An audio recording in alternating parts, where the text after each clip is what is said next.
Tamam bilər.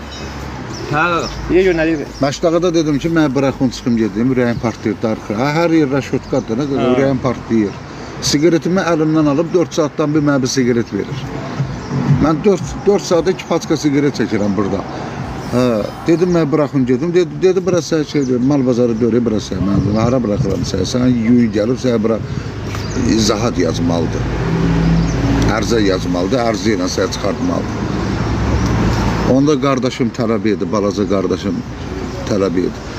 Balaca qardaşıma zəng elədim ki, gəl ərzə yaz, mən buradan çıxar. Amma iyi yatmışsan, xəstəxanada götürək. 2 dəfə. Biri var idi, girir çıxır, mən dinozavram, mən.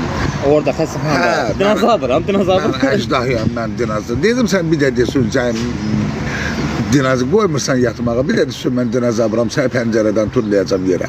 Getdi, sən dinozavr vaxtların gedib, sən mişokla pul gətirən vaxtların gedib. Dinozavr eradan əvvəl olub, qutardı da. Görsən ki, hədiyyalın arasında gəzir, əllərdə qalmışım. Hədiyyalın arasında gəzir.